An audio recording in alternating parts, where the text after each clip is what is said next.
안녕하세요. 라디오처럼 듣는 세계적인 운동 정보입니다. 수만 편의 논문을 AI와 분석하고 대신 읽어드립니다.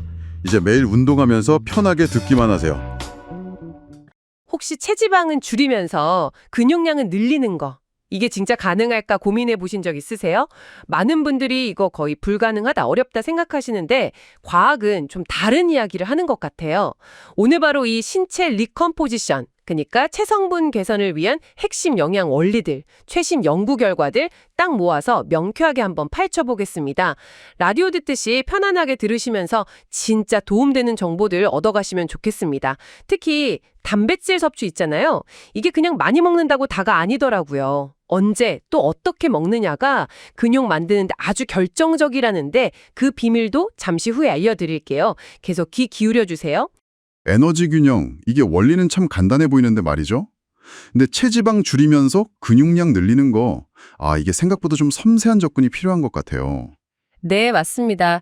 그냥 먹는 양 줄이는 것만으로는 부족하죠. 그렇죠. 우리가 섭취하는 칼로리는 탄수화물, 단백질, 지방 이런 데서 오는데 사실 우리 몸이 바로 쓰는 에너지는 이걸 소화하고 흡수하는 과정까지 고려해야 해요. 이걸 대사 가능 에너지라고 부르거든요. 대사 가능 에너지. 네. 그래서 같은 칼로리라도 어떤 음식이냐, 또 사람마다 장 환경이 어떠냐에 따라서 실제로 활용되는 양은 또 달라질 수 있다는 점이 흥미롭죠. 그럼 반대로 에너지를 쓰는 쪽, 그러니까 에너지 소비는 어떻게 구성되나요? 크게 보면 세 가지예요. 첫 번째는 우리가 그냥 가만히 숨만 쉬고 있어도 필요한 에너지 있잖아요. 생명 유지에 필요한 거? 네, 기초 대사량 같은 거요? 네, 비슷합니다. 안정시 대사량 REE라고 하는데 이게 생각보다 개인차가 커요. 체격이 비슷해도 하루에 한 250kcal까지도 차이가 날 수 있습니다. 와, 꽤 크네요. 그렇죠. 그리고 두 번째는 음식을 소화시키는데도 에너지가 들어요. TEF라고 하고요. 마지막이 이제 신체 활동으로 쓰는 에너지, AEE인데 이건 우리가 계획해서 하는 운동이랑 그냥 일상생활에서 움직이는 거 전부 포함하는 개념이에요. 그렇군요. 결국 체지방을 빼려면 말씀하신 그 섭취 에너지보다 소비 에너지가 커야 하는 칼로리 부족 상태를 만들어야 하잖아요. 맞아요. 근데 리컴포지션에서는 단순히 빼는 게 아니라 근육 손실을 막는 게 중요하겠네요. 네, 그게 핵심입니다. 그래서 칼로리 부족을 너무 심하게 가져가기보다는 하루에 한 150에서 750kcal 정도, 그 정도 약간의 부족 상태를 유지하는 걸 권장하고요. 너무 급격하게 줄이지 말고요. 네, 그리고 정말 중요한 게 반드시 저항 운동을 같이 해야 한다는 겁니다. 운동 없이 그냥 칼로리만 확 줄이면 근육까지 같이 빠져나가기가 너무 쉬워요. 바로 여기서 단백질 역할이 커지는 거군요. 운동하면 근육이 손상되고 이걸 회복시키고 또 성장시키려면 단백질이 필수적이니까요. 정확해요. 단백질이 근육 단백질 합성, MPS라고 하죠. 여기에 필요한 아미노산을 딱 공급해주고요. 특히 이렇게 칼로리를 좀 제한하는 시기에는 근육이 분해되는 거, MPB라고 하는데 이걸 막아주는 역할도 아주 중요해요. 그러니까 운동이랑 단백질 섭취가 시너지 효과를 내는 거네요. 네, 그렇죠. 근육을 지키거나 늘리는데 아주 효과적입니다. 그 근육 합성을 딱 시작하게 만드는 뭐랄까 방아쇠 같은 역할을 하는 게 있다고 들었어요. 네. 류신이라는 아미노산입니다. 류신이요? 네. 이 류신이 MTO라는 신호 경로를 딱 자극해서 이제 근육 합성 시작! 이렇게 신호를 보내는 거죠. 아하. 그래서 보통 한 끼 식사에서 고품질 단백질로 한 20g에서 40g 정도, 아니면 체중 킬로그램당 한 0.25g에서 0.4g 정도면 이 MPS를 최대로 자극할 수 있다고 알려져 있어요. 그럼 흔히들 단백질은 한 번에 30g 이상 먹어봤자 흡수 안 된다. 이런 말 하잖아요. 그건 잘못된 상식인 거네요. 네, 그건 좀 오해가 있는 표현입니다. 우리 몸은 훨씬 많은 양의 단백질도 흡수할 수 있어요. 소화 합수 능력은 그 이상이죠. 네, 다만 한 번의 근육 합성, 그러니까 MPS에 바로 이용될 수 있는 양에는 어느 정도 한계점이 있다는 의미로 해석하는 게 맞아요. 그럼 그 이상 먹은 건 그냥 버려지는 건 아니고요. 그럼요. 버려지는 게 아니라 에너지원으로 쓰이거나 다른 필요한 대사 과정에 활용됩니다. 절대 낭비되는 게 아니에요. 그렇군요. 단백질이 근육 말고 또 다른 좋은 점도 있나요? 에너지 소비 측면에서라던가. 있죠. 아까 잠깐 언급했던 음식 소화 시 에너지 소모, TEF 있잖아요. 네, 식품의 열 효과. 네, 이게 단백질이 다른 영양소보다 훨씬 높아요. 보통 섭취한 단백질 칼로리의 한 20%에서 30% 정도가 소화 과정에서 그냥 소모됩니다. 와, 20, 30%나요? 네, 탄수화물이 한 5에서 15%, 지방은 0에서 5% 정도인 걸 생각하면 엄청 높은 거죠. 그래서 단백질을 충분히 먹는 것 자체가 총 에너지 소비량을 늘리는 데 기여를 하는 셈이에요. 그건 몰랐네요. 포만감에도 좋다고 들었는데요? 맞습니다. 단백질이 포만감을 느끼게 하는 데는 가장 효과적인 영양소예요. GLP-1이나 PY 같은 식욕을 억제하는 호르몬 분비를 촉진하고요. 반대로 배고픔을 느끼게 하는 그렐린이라는 호르몬 수치는 낮춰줘요. 그래서 식단 조절할 때 도움이 많이 되겠네요. 그렇죠. 아무래도 덜 먹게 되니까 칼로리 섭취 조절에 큰 도움이 되죠. 그리고 보통은 이제 액상 형태의 단백질 보충제보다는 일반적인 고형 음식 형태의 단백질이 포만감을 좀 더 오래 지속시키는 경향이 있고요. 그럼 이제 실제로 리컴포지션을 하려는 분들은 하루에 단백질을 어느 정도 먹는 게 좋을까요? 보통 권장되는 양은 체중 1kg당 1.6g에서 한 2.2g 사이입니다. 1.6에서 2.2g. 네. 건강한 성인이라면 킬로그램당 2g 정도까지는 일반적으로 안전하게 섭취 관영하고요. 물론 이제 연구들을 보면 훨씬 더 많이, 예를 들어 킬로그램당 4.4g 같은 초고단백 식단을 해도 물론 이건 고칼로리 상태에서 오긴 했지만 체지방 증가는 없었다는 결과도 있긴 해요. 와, 4.4g이요? 네. 하지만 킬로그램당 한 1.8g 정도 섭취하는 거랑 비교했을 때 추가적인 근육 증가 효과가 더 뚜렷하게 나타나지는 않았어요. 그러니까 무조건 많이 먹는다고 계속 좋아지는 건 아니라는 거죠. 적정 범위 내에서 꾸준히 먹는 게 중요하군요. 네, 그렇습니다. 그럼 총량을 한 번에 먹는 것보다는 나눠 먹는 게 더 좋을까요? 타이밍 같은 것도 중요할 것 같은데요. 네, 맞아요. MPS를 계속 높은 상태로 유지하려면 총 섭취량을 하루에 한 4끼 이상으로 나눠서 식사 때마다 체중 킬로그램당 0.4g에서 0.55g 정도. 계산해보면 대략 한 번에 20g에서 40g 정도 될 텐데요. 네네. 이렇게 좀 균등하게 분배해서 먹는 게 더 효과적이라고 알려져 있습니다. 운동 전후는 어떤가요? 그때 꼭 챙겨 먹어야 하나요? 운동 전후 2시간 이내에 한 20에서 40g 정도 단백질을 섭취하는 게 회복에 도움이 될 수 있고요. 또 잠자기 전에 소화 흡수가 좀 느린 카제인 단백질을 한 30에서 40g 정도 먹는 것도 밤사이 근육 회복에 긍정적일 수 있다는 연구들이 있습니다. 자기 전 카제인이요. 그리고 단백질 종류도 중요할 것 같아요. 어떤 단백질을 먹느냐? 네, 아주 중요하죠. 우리 몸에서 스스로 만들 수 없는 아미노산들이 있잖아요. 필수 아미노산 EAA. 네. 이게 모두 충분히 들어있는 완전 단백질을 섭취하는 게 기본입니다. 대부분의 동물성 단백질, 그러니까 고기, 생선, 계란, 유제품 같은 것들이 여기에 해당하고요. 식물성 단백질은요? 식물성 단백질 중에는 특정 필수 아미노산이 좀 부족한 경우가 있어요.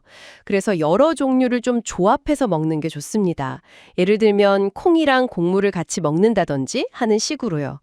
그래야 필요한 EAA를 다 채울 수 있거든요. 단백질 품질을 평가하는 지표 같은 것도 있다면서요? 네, 예전에는 PDCAAS라는 걸 많이 썼는데 요즘은 DIAS라는 지표가 실제 소화 흡수율을 더 잘 반영해서 더 정확한 정보를 준다고 평가받고 있습니다. DIAS 기억해둬야겠네요. 그럼 우리가 평소에 먹는 한식 중에서도 단백질 괜찮게 챙겨 먹을 만한 메뉴들이 있을까요? 그럼요. 찾아보면 꽤 많습니다. 예를 들어 순두부찌개 같은 경우 한 컵에 단백질이 약 12g 정도 들어있고요. 갈비탕도 한 컵 기준으로 보면 한 18g 정도 됩니다. 생선구이, 고등어구이 같은 경우는 한 토막 110g 정도에 22g 정도 들어있고요. 오, 생각보다 많네요. 네. 물론 이건 조리법이나 재료에 따라 조금씩 달라질 수 있는 근사치이긴 합니다만 참고하시면 좋죠. 네. 들어보니까 결국 리컴포지션이라는 게 단순히 칼로리 계산만 하는 게임이 아니네요. 어떤 칼로리를 섭취하느냐, 특히 단백질을 어떻게 얼마나 먹느냐, 그리고 어떤 종류의 운동, 특히 저항 운동을 하느냐가 정말 중요한 변수인 것 같습니다. 맞습니다. 그리고 또 중요한 건 사람마다 안정시 대사율도 다르고 같은 음식을 먹어도 소화율이 다르고 또 운동에 대한 반응도 다 제각각이잖아요. 그쵸. 다 다르죠. 그래서 처음에 계산해서 세운 계획을 그냥 무작정 따르기만 하는 것보다는 우리 몸이 어떻게 반응하는지를 꾸준히 관찰하면서 계획을 계속 수정하고 조정해 나가는 과정. 어쩌면 그 과정 자체가 리컴포지션의 핵심일 수도 있습니다. 요즘 그 식품 가공 단계를 나누는 노바 분류. 이걸 많이들 얘기하시더라고요. 네, 그렇죠. 식품을 비가공이나 최소 가공부터 시작해서 그 단계별로 나누는 거잖아요. 맞아요. 그 스펙트럼 끝에 있는 게 바로 초가공 식품, UPF인데 이게 보통 가정 요리에는 잘 안 쓰는 첨가물들, 뭐 수소와 유나 고과당 옥수수 시럽 같은 걸 쓰고요. 네, 산업적인 성분들이죠. 아주 맛있고 또 편리하고 유통기한도 길게 만들려는 목적이 강하고요. 근데 이게 그냥 편하고 맛있는 걸 넘어서 문제가 된다는 연구 결과가 있었죠. 네, 그 미국 국립보건원 NIH 연구가 아주 흥미로운데요. 참가자들을 통제된 환경에서 두 가지 식단을 먹게 했어요. 하나는 초가공식품 위주, 다른 하나는 최소가공식품 위주로요. 결과가 어땠나요? 놀랍게도 초가공식품을 먹은 그룹이 최소가공식품 그룹보다 하루 평균 500칼로리를 더 섭취했어요. 식사 속도도 훨씬 빨랐고요. 500칼로리나요? 와. 그래서 체중 변화는요? 결국 2주 만에 평균 0.9kg이 늘었습니다. 최소 가공식품을 먹었을 땐 오히려 약간 줄었고요. 아니, 왜 이렇게 차이가 나는 걸까요? 그냥 맛있어서 많이 먹는 건가요? 뭐 맛도 영향이 있겠지만 그게 다는 아니에요. 초가공식품은 일단 에너지 밀도가 높아요. 같은 양을 먹어도 칼로리가 높죠. 아, 그렇군요. 그리고 빨리 먹게 만들어서 포만감을 느끼는 신호가 뇌에 도달하기 전에 이미 과식을 하게 될 가능성이 커요. 아, 먹는 속도도 문제군요. 네, 그리고 또 중요한 게 단백질 함량이 상대적으로 낮다는 점이에요. 단백질 지렛대 가설이라고 들어보셨어요? 단백질 지렛대요. 그게 뭐죠? 우리 몸이 필요한 단백질 양을 채우려고 계속 음식을 찾게 된다는 가설이에요. 그래서 단백질은 적고 다른 영양소, 특히 탄수화물이나 지방만 높은 초가공식품은 자신도 모르게 계속 먹게 될 수 있다는 거죠. 아, 단순히 칼로리나 맛, 의지의 문제가 아니네요. 그럼 건강에는 구체적으로 어떤 영향이 있나요? 영향이 꽤 심각합니다. BMJ, 영국 의학저널에 실린 대규모 검토 연구를 보면요. 초가공식품 섭취가 많을수록 사망 위험을 포함해서 암, 정신건강 문제, 심혈관 질환, 제2형 당뇨병 같은 32가지 건강 문제랑 직접적인 연관성을 보였어요. 32가지나요? 와, 특히 어떤 위험이 높았나요? 심혈관 질환 관련 사망 위험은 1.5배, 제2형 당뇨병 발병 위험은 1.4배나 높게 나타났습니다. 정말 심각하네요. 그렇다면 이런 초가공식품을 줄이고 요즘 많이들 관심 가지시는 신체 재구성, 그러니까 지방은 줄이고 근육은 늘리려면 식단 전략을 어떻게 짜야 할까요? 신체 재구성이 사실 좀 까다로운 목표죠. 지방을 빼려면 칼로리 부족 상태를 만들어야 하고 근육을 늘리려면 반대로 칼로리 잉여 상태와 충분한 자극 그리고 재료가 필요하니까요. 상반대 목표를 동시에 달성해야 하는 거네요. 맞습니다. 여기서 핵심적인 역할을 하는 게 바로 단백질이에요. 근육을 합성하고 회복시키는 데 필수적이거든요. 보통 체중 1kg당 1.6g에서 2.2g 정도 섭취를 권장합니다. 꽤 많은 양인데요? 네, 그렇죠. 근데 이게 근육뿐만 아니라 포만감을 높여서 총 칼로리 섭취를 조절하는 데도 도움이 돼요. 아까 말씀드린 단백질 지렛대 효과 덕분에 초가공식품에 대한 갈망을 줄이는 데도 유리하고요. 단백질은 알겠는데 탄수화물이나 지방은 어떻게 해야 할까요? 여전히 많은 분들이 이걸 적으로 생각하시잖아요. 그 부분도 중요한데요. 혹시 DIFTS 연구라고 들어보셨나요? 꽤 큰 규모로 진행된 연구인데. 네, 들어본 것 같아요. 저지방 식단이랑 저탄수화물 식단 비교한 거 아니었나요? 맞습니다. 근데 결과적으로 보면 건강하게 구상된 저지방 식단이나 저탄수화물 식단이나 체중 감량 효과에는 큰 차이가 없었어요. 정말요? 그럼 뭐가 중요했던 거죠? 중요한 건 특정 영양소 비율, 즉 양보다는 식단 전체의 질이라는 거죠. 통곡물이나 과일, 채소 같은 복합 탄수화물, 그리고 아보카도, 견과류, 올리브 오일, 등푸른 생선에서 오는 건강한 지방, 이런 걸 챙겨 먹는 게 중요해요. 결국 어떤 비율이냐보다는 뭘 먹느냐, 그리고 꾸준히 할 수 있느냐가 관건이겠네요. 정확합니다. 특히 신체 재구성을 할 때는 칼로리를 약간 제한하게 되는데 이럴 때는 영양 밀도가 높은 식품을 고르는 게 아주 중요해요. 영양 밀도요? 네, 같은 칼로리라도 비타민이나 미네랄, 섬유질 같은 필수 영양소가 더 풍부한 식품을 말하는 거죠. 제한된 칼로리 안에서 몸이 필요로 하는 걸 다 챙겨야 하니까요. 아까 섬유질 이야기도 잠깐 나왔는데 식이섬유가 중요하다는 건 다들 알지만 구체적으로 왜 좋은 건가요? 식이섬유나는 정말 여러 가지 역할을 하는데요. 일단 포만감을 높여서 과식을 막아주고요. 혈당이 급격하게 오르는 것을 완만하게 해줍니다. 혈당 관리에도 중요하군요. 네, 그리고 장기적으로는 만성질환 위험을 낮추는 효과도 커요. 연구를 보면 식이섬유를 가장 많이 먹는 그룹이 가장 적게 먹는 그룹보다 모든 원인으로 인한 사망률이 15에서 30%나 낮았어요. 와, 꽤 큰 차이인데요. 그렇죠. 심장병, 뇌졸중, 제2형 당뇨병, 대장암 발생률도 16에서 24% 정도 낮았고요. 하루에 한 14g 정도만 더 먹어도 에너지 섭취량이 10% 줄고 체중 감량에도 도움이 된다는 연구 결과도 있습니다. 곤장량이 하루 25g에서 38g 정도라고 하던데 사실 이걸 매일 챙겨 먹기가 쉽지 않잖아요. 우리 식단에서 쉽게 찾을 수 있는 좋은 섬유질 공급원 좀 알려주세요. 다행히 우리 주변에 좋은 식재료가 많습니다. 예를 들어 팽이버섯에는 버섯 키토산이 풍부하고 미역 같은 해조류에는 알긴산, 귀리에는 베타글루칸이 많죠. 아, 버섯, 해조류, 귀리요. 네, 그리고 각종 나물이나 김치, 콩 종류, 우엉 같은 뿌리 채소에도 식이섬유가 풍부해요. 익숙한 우리 음식들로 충분히 섭취를 늘릴 수 있습니다. 이게 지속 가능성을 높이는 방법이고요. 장 건강과의 관련성도 빼놓을 수 없을 것 같아요. 맞습니다. 식이섬유는 장 속에 사는 유익균들의 아주 좋은 먹이가 되거든요. 이걸 먹고 유익균들이 단쇠지방산이라는 물질을 만들어내요. 단쇠지방산이요? 그게 뭔가요? 이게 장 세포의 에너지원이 되기도 하고 혈액을 타고 온몸으로 가서 염증을 줄여주거나 혈당 조절을 개선하는 등 전신 건강에 아주 긍정적인 영향을 미칩니다. 결국 장 건강이 좋아지면 신체 재구성에도 간접적으로 도움이 되는 거죠. 그렇군요. 그런데 아무리 좋은 식단 계획을 세워도 사실 꾸준히 실천하는 게 제일 어렵잖아요. 이걸 지속 가능하게 만들려면 어떤 전략이 있을까요? 정말 그게 핵심이죠. 어떤 식단이든 결국 지속성이 없으면 실패하니까요. 연구에서도 식단 준수율이 높을수록 체중 감량 성공률이나 유지율이 훨씬 높게 나타났어요. 그럼 어떻게 해야 꾸준히 할 수 있을까요? 여기서 심리적인 측면과 환경적인 측면을 함께 고려하는 게 중요합니다. 심리적인 측면이라면 예를 들어 어떤 게 있을까요? 너무 완벽주의를 추구하지 않는 것. 네, 맞아요. 예를 들어 80-20 규칙처럼 평소에는 건강하게 먹되 가끔은 좋아하는 음식을 허용하는 유연한 접근법이 엄격하게 모든 걸 제한하는 것보다 오히려 장기적으로는 더 효과적일 수 있습니다. 아, 가끔의 일탈을 허용하는 거군요. 그렇죠. 그리고 한 번 망했으니 그냥 다 먹어버리자 같은 전부 아니면 전무의식의 사고방식에서 벗어나는 게 중요해요.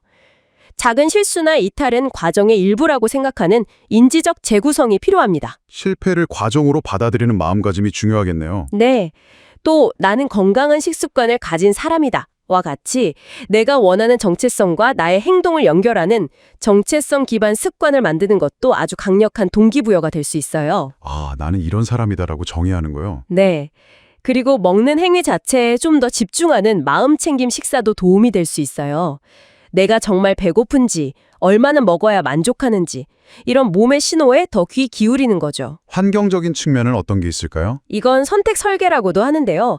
주변 환경 자체를 건강한 선택을 하기 쉽게 만드는 거예요. 예를 들면 건강한 간식은 눈에 잘 띄는 곳에 두고 초가공 식품은 아예 사지 않거나 찬장 깊숙이 넣어두는 거죠. 무의식적으로 건강한 선택을 하도록 유도하는 거군요. 그렇죠. 작은 노력으로 큰 변화를 만들 수 있는 방법입니다. 한국적인 상황에서는 또 고려할 점이 있을까요? 뭐 회식 문화라든가. 네, 그런 사회 문화적인 압력이나 트렌드도 무시할 수 없죠. 외모에 대한 과도한 관심이나 먹방 열풍, 또 아이돌의 극단적인 다이어트 같은 것들을 좀 비판적으로 수용할 필요가 있고요. 맞아요. 그런 분위기에 휩쓸리기 쉬우니까요. 회식 같은 피하기 어려운 사회적 상황에서는 현실적인 대안을 찾는 지혜가 필요합니다.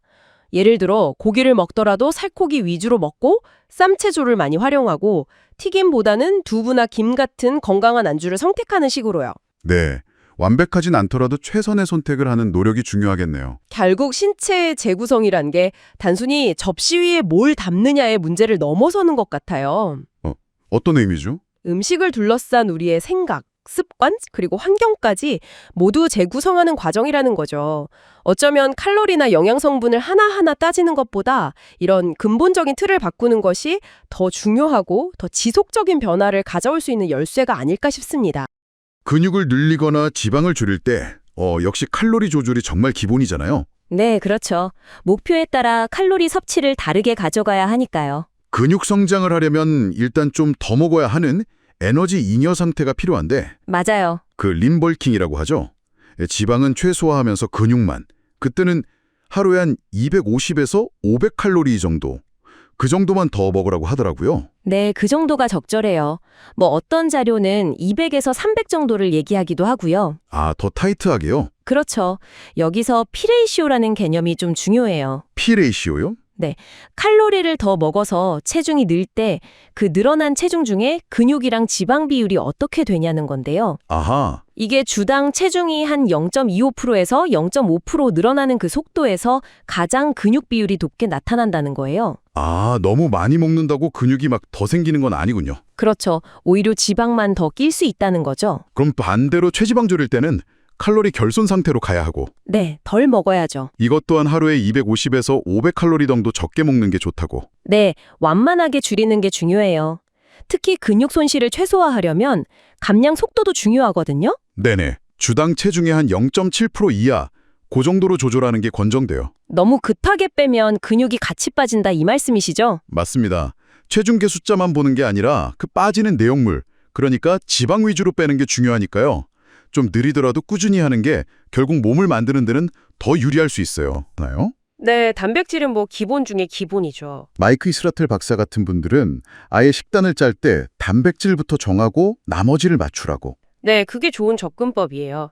근육 늘릴 때는 보통 체중 1kg당 1.6g에서 2.2g 정도. 그 정도가 권장량이고요. 근데 여기서 진짜 재밌는 게 칼로리를 줄이는 다이어트 중 있잖아요. 네. 그때 근육을 지키려고 먹어야 하는 단백질 양이 오히려 근육 늘리려고 먹는 양보다 더 많을 수 있다는 거예요. 아, 진짜요? 그건 좀 의외인데요. 그렇죠. 특히 체지방률이 낮아질수록 더 그래요.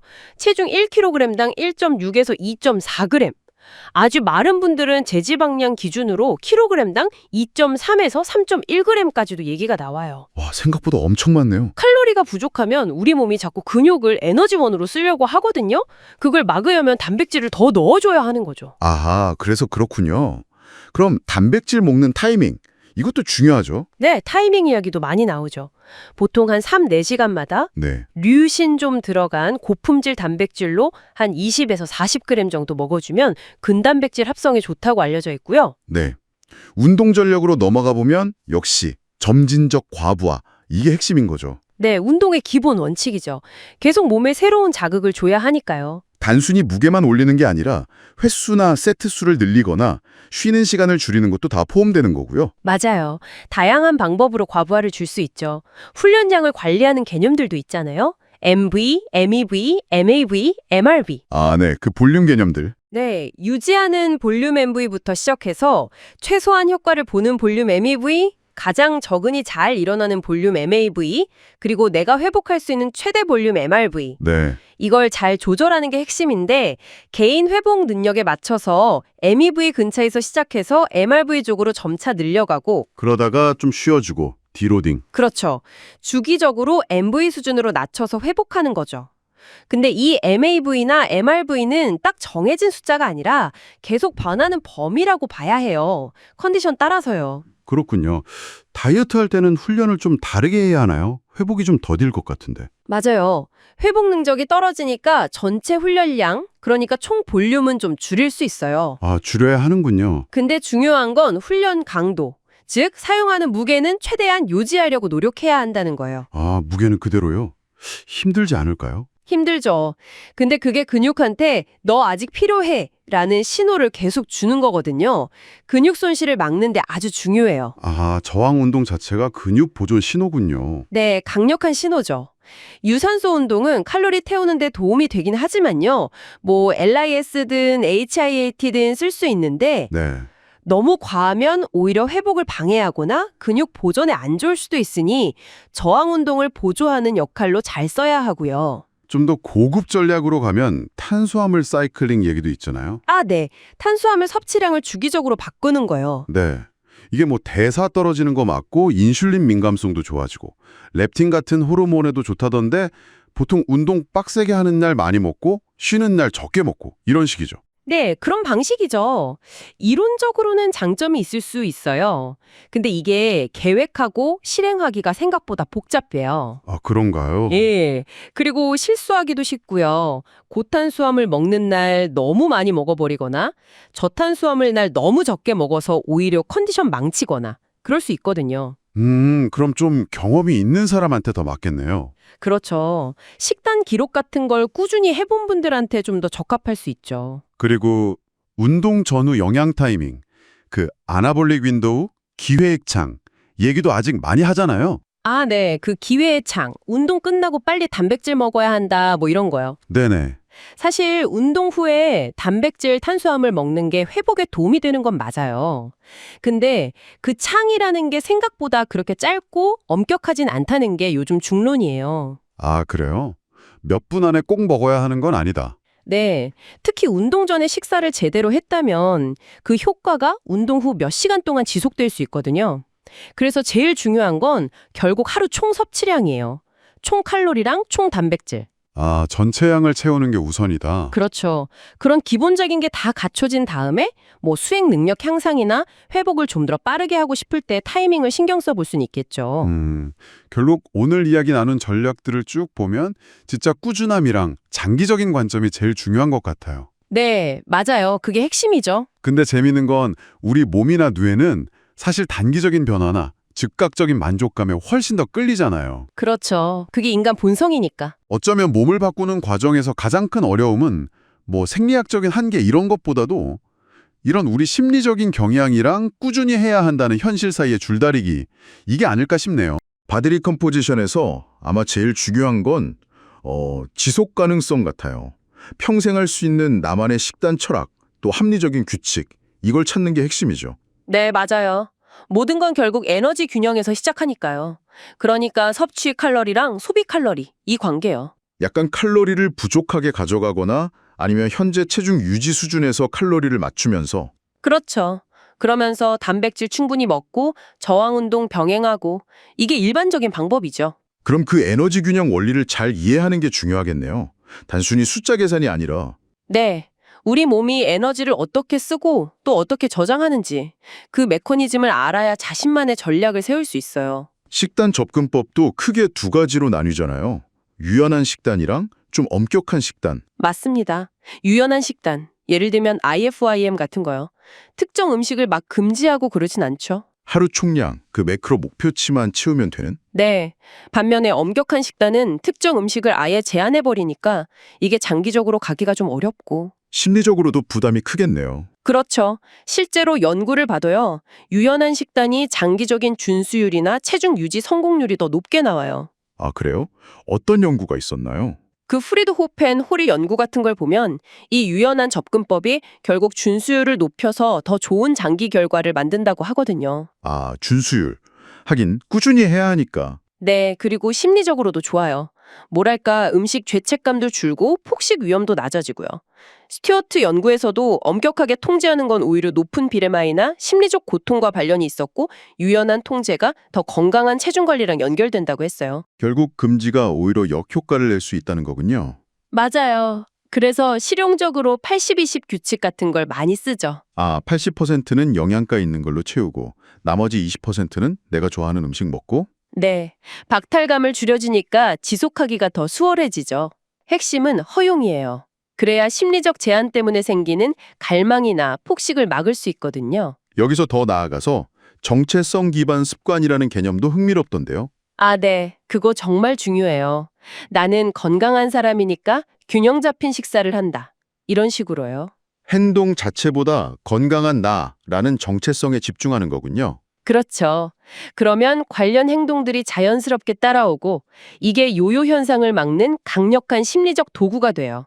특히 우리나라처럼 외부 시선에 좀 신경 쓰는 문화에서는 이런 내적 정체성 확립이 더 중요할 수 있고요. 실제로 장기 체중 유지 성공한 사람들 보면 꾸준히 자기를 점검하고 활동적인 생활을 유지하는 게 공통점이지 뭐 특정 식단법만 고집하는 건 아니더라고요. 맞습니다. 자기 점검, 즉 진행 상황 추적이 중요해요. 근데 이게 단순히 체중계 숫자만 보는 건 아니고요. 아, 그렇죠. 체중은 그대로여다 몸은 변할 수 있으니까. 네. 진행 사진 찍어두면 시각적인 변화, 근육 선명도 같은 걸 볼 수 있고요. 줄자 측정은 특정 부위 변화를 알려주죠.